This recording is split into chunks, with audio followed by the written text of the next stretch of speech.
Lección número 3. 4 fundamentos en la vida personal.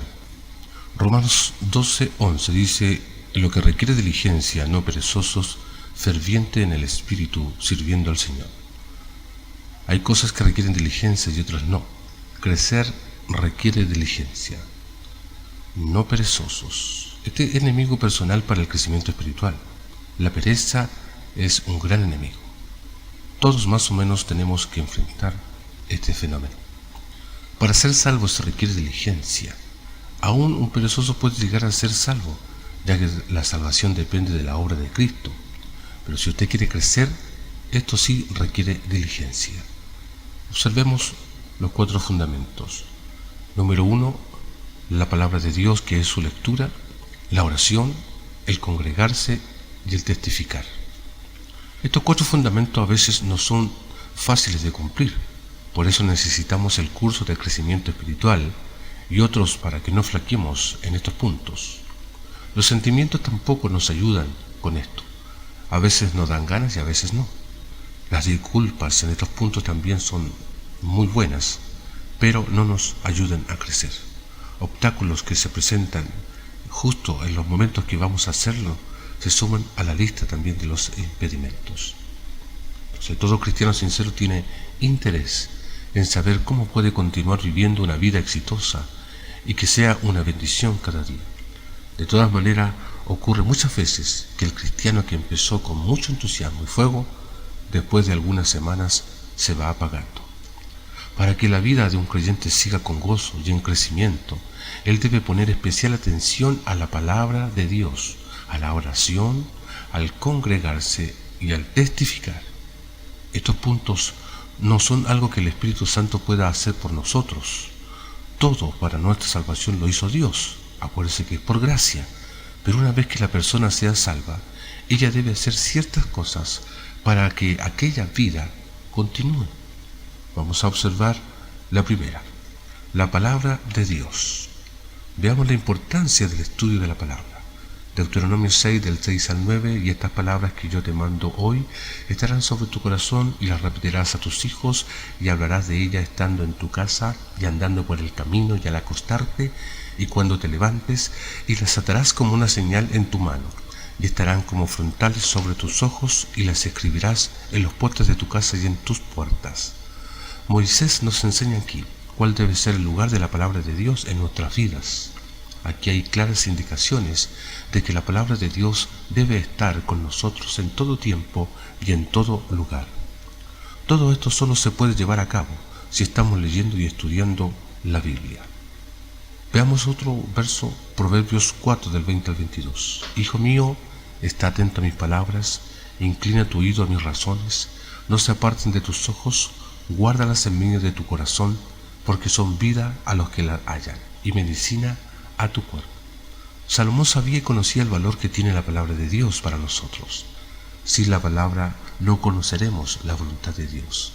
En un mundo tan materialista y que no nos ayuda en la vida con Cristo, nosotros necesitamos la ayuda espiritual de la Biblia. La vida está llena de problemas y tentaciones que pueden golpear fuertemente al cristiano. Es la única ayuda estar fundamentado en la palabra de Dios. El Salmo 1, del 1 al 3, bienaventurado el varón que no anduvo en consejo de malos, ni estuvo en camino de pecadores, ni en silla de escarnecedores se ha sentado, sino que la ley de Jehová está su delicia, y en su ley medita de día y de noche. Será como árbol plantado junto a corrientes de agua, que da su fruto a su tiempo y su hoja no cae, y todo lo que hace prosperará. Aquí habla de la actitud que debemos tener frente a la palabra. 1 de Pedro 2, desead como niños recién nacidos la leche no adulterada, para que por ella crezcáis para salvación. Salmo 119, 131, mi boca abrí y suspiré, porque deseaba tus mandamientos. O sea, la palabra no nos sirve de nada si no la comemos. En el estante no nos ayuda.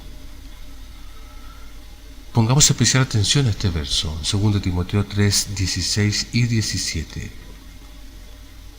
Toda la Escritura es inspirada por Dios y útil para enseñar, para redarguir, para corregir, para instruir en justicia, a fin de que el hombre de Dios sea perfecto, enteramente preparado para toda buena obra.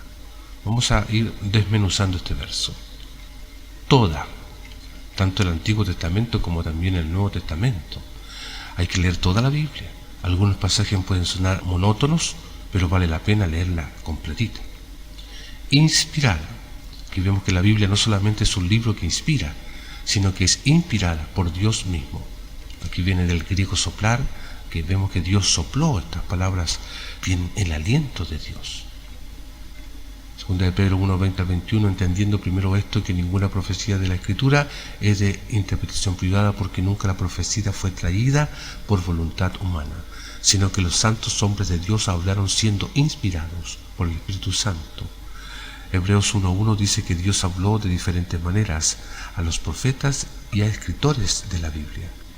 Él habló a través de voces audibles, sueños, visiones, voz no audible, los pensamientos, etc. y investigaciones también.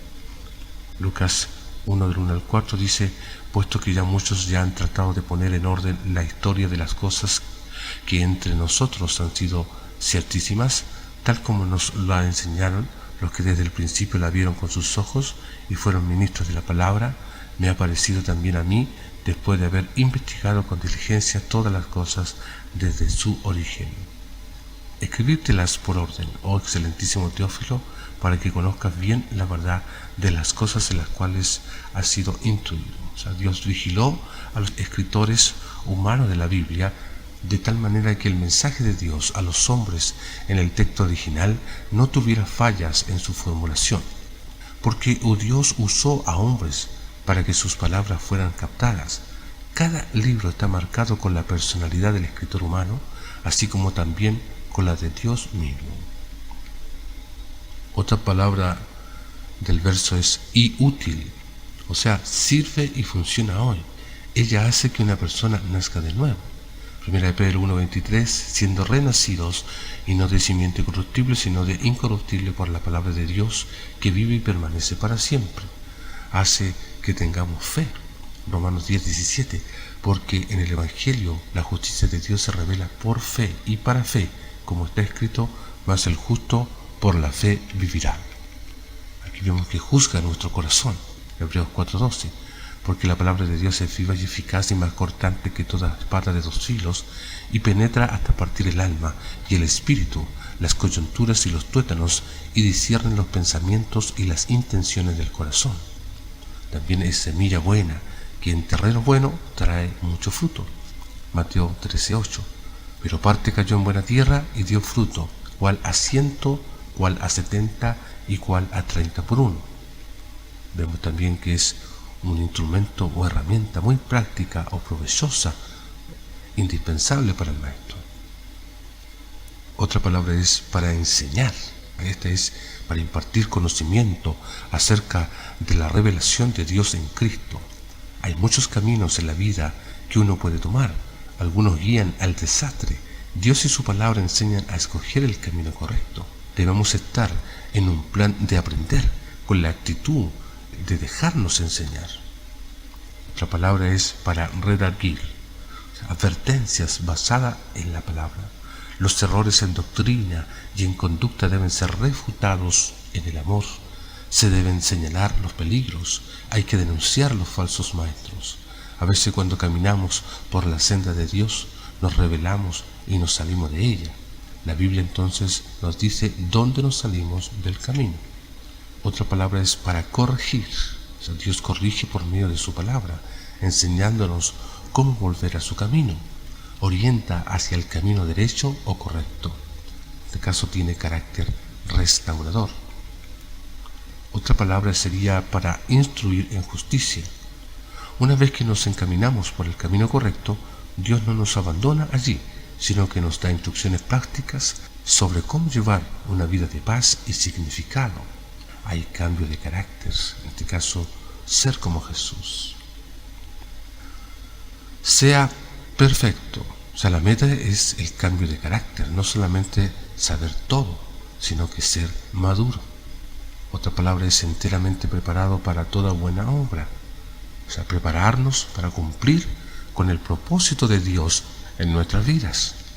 Vamos a ver algunos consejos para disfrutar la Biblia.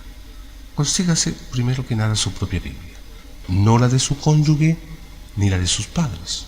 Ojalá de letra grande, una buena traducción, Reina Valera de las Américas, Reina Valera actualizada. O sea, no use la católica ya que le incluye los apócrifos. Ore, que Dios bendiga su palabra al leerla. Uno lee la Biblia de la misma manera como cuando come un pollo. Usted come la carne y deja los huesos. Cuando uno lee la Biblia va a encontrar huesos, la parte que no entiende, que no se quede ahí enterrado, siga adelante.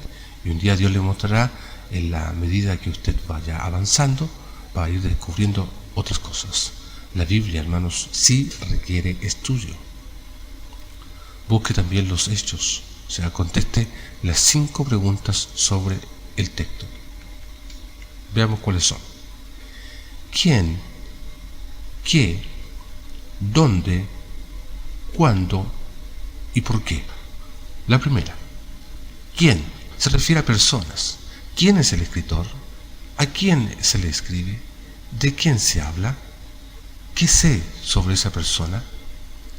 Toda esta palabra es para la pregunta ¿quién?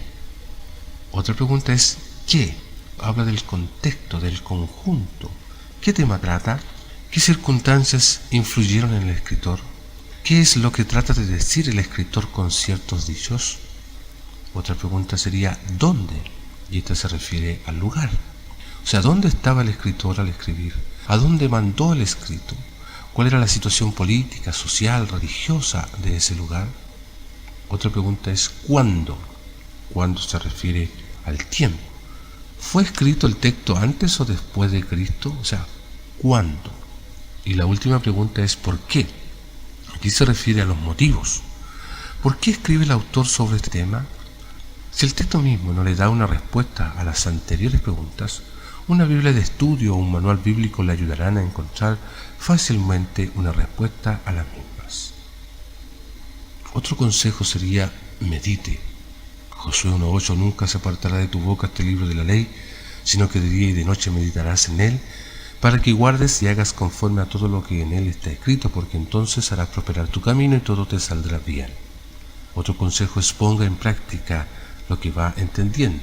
Juan 15:7 si permanecéis en mí, mis palabras permanecen en vosotros, pedid todo lo que queréis y os será hecho. Por ejemplo, ¿qué dice sobre el Padre, el Hijo y el Espíritu Santo?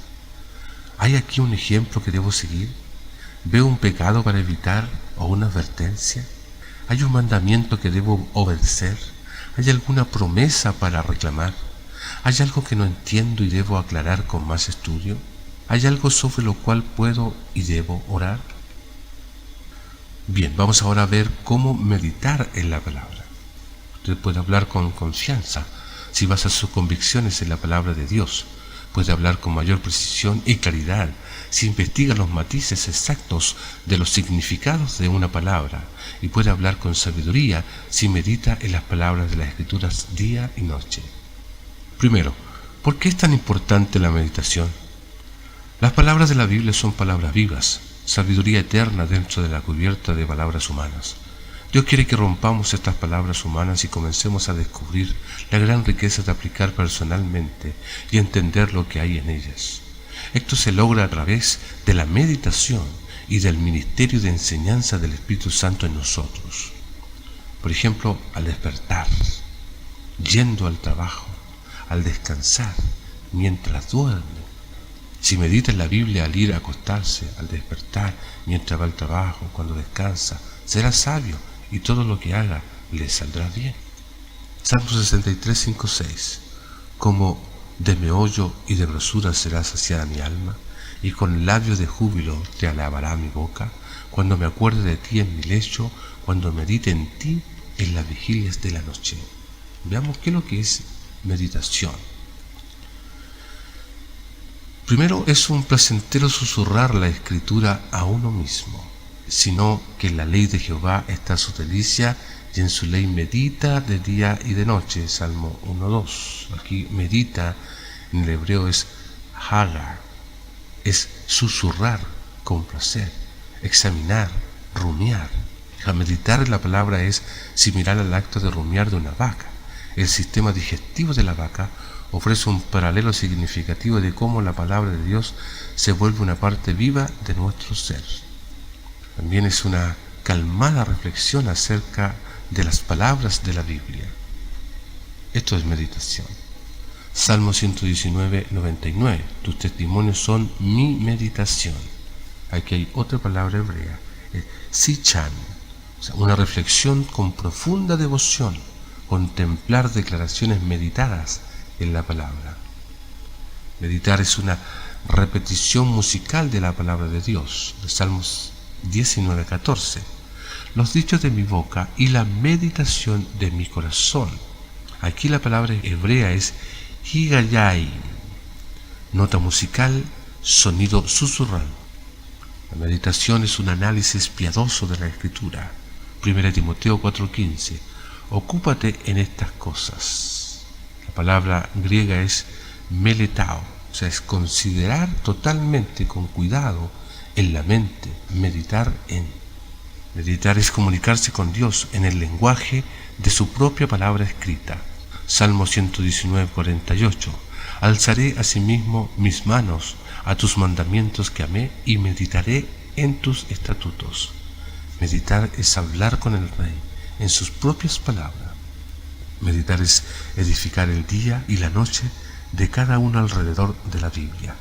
Salmo 119, 96. Oh, cuánto amo yo tu ley. Todo el día es ella mi meditación. Job también decía 23:12, guardé las palabras de su boca más que a mi comida. Meditar es alabar a Dios en espíritu y verdad. Juan 4:24, Dios es espíritu y los que le adoran en espíritu y verdad es necesario que le adoren. Salmo 104:34, dulce será mi meditación en él. Aprenda a meditar. A cada edad y en toda sociedad Dios tiene ciertas metas específicas que Él quiere alcanzar. Él busca hombres y mujeres por medio de las cuales puede lograr esos objetivos.